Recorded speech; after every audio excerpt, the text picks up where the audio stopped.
For the majority of my life, I have wanted to be one of two things, either a writer or an actor. Actor took precedence through most of my high school years, where I acted in local theater and eventually won a coveted spot at the American Academy of Dramatic Arts in New York. I'm not kidding. You had to audition. It was a very exclusive crowd, and even my acting teacher told me I'd never get in. But when I did, I got one of these, a Max Factor Hollywood stage makeup kit. And I cannot believe that I found one of these just last year on Shop Goodwill. When I got this package in the mail and I opened it up, I was hit with the most incredible scent memory. The smell of grease paint is really specific. It's oily, greasy, as you would expect, and there's this talcumy, perfumey smell, not floral so much, but I don't know how to describe it. But it was there, and I didn't before I even took the lid off the box.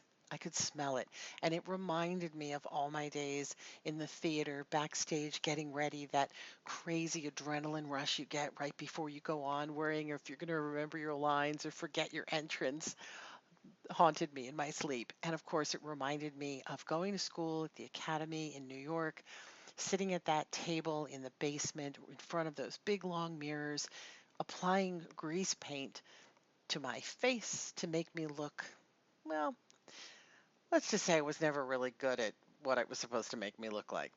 In the class, they taught us how to make like a vampire look, an old age look, and all my looks look the same. But check out the art on these bottles. So people have said in my research that this kit actually goes back to the 30s or 40s. Certainly the art looks like that. Look at that design on there. It really does have a 1930s Hollywood feel. I think this kit, this particular one, actually dates a little later than that. I think it's probably is from the 60s or 70s. The art, as I recall, on the one I had as a kid was the same as a teenager, I will say. So I think Max Factor just really never changed the style. What they did change is this here. So this is a kit for a guy. This is not the exact one I would have had. The kits were customized with certain colors, and this odd wax mustache, in none of my research could I figure out what this thing was. It's way too heavy to actually be used as a mustache. It's broken too. You can see where my thumb is. It's messed up. But it maybe was designed to use like a crayon to draw in a mustache, uh, and it's just gotten hard over the years. I don't know. But the rest of the items were still really usable, and you can see, except for the tubes, most of the items look like they hadn't been used much at all. So you would use the different color combinations to get the skin tones you needed, and then the little pots are multi-purpose. There's lip color, cheek color, and a couple of weird colors in there that would help you tone down or cool off what you needed or were trying to do. For example, we have this crazy blue. Now, I suppose you could mix that with some white or some skin tone to cool off the color, or hey, there's your clown makeup. You're all set. We've also got this one here. This is a nice brown color that you could use to fill in eyebrows. All of these would have been used with a very tiny little brush. There's the white that you could use again for highlights or to tone down any of the other colors. It also came with a gray, which was very useful for old age makeup. You would mix the gray and the white. Each one of these was numbered, and there was corresponding instructions in the lid that would tell you which ones to use for whatever type of makeup you were doing.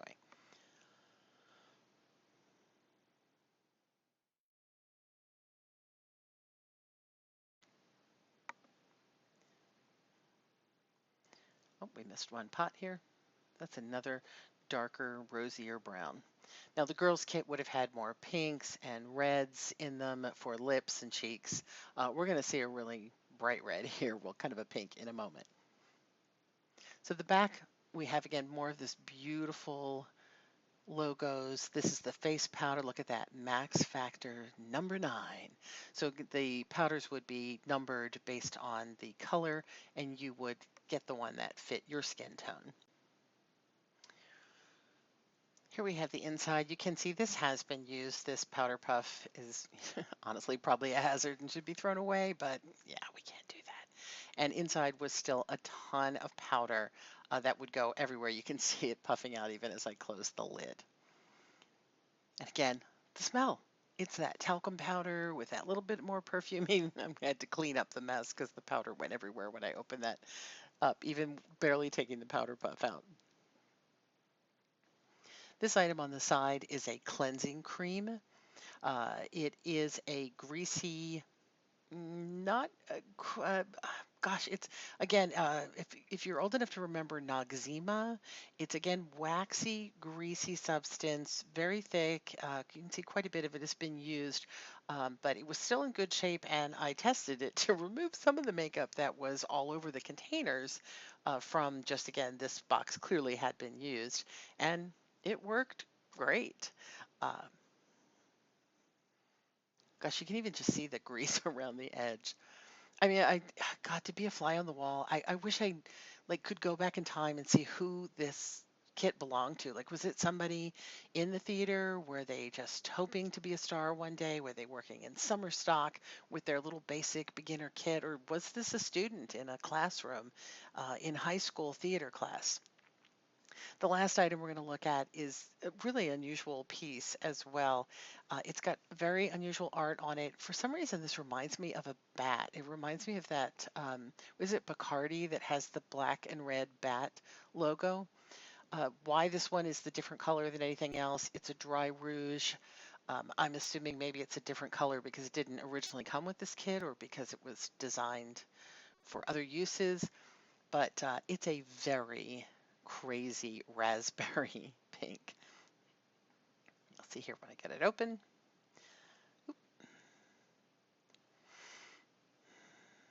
And again, it came with a little piece there to keep it from getting everywhere.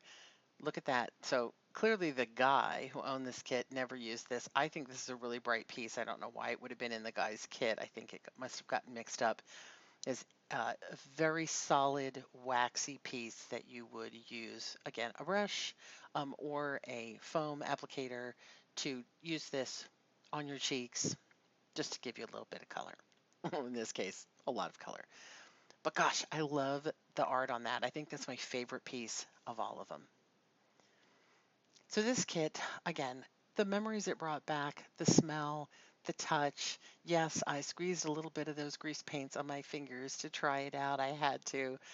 It really was an amazing item from my teenage years. And it reminded me of what life might have been like for me if I had continued acting on the stage. Alas, it was not to be. I did later in life go back to working in movies and television. We'll talk about that in another video. But in the meantime, I just have my theater memories and this little kit.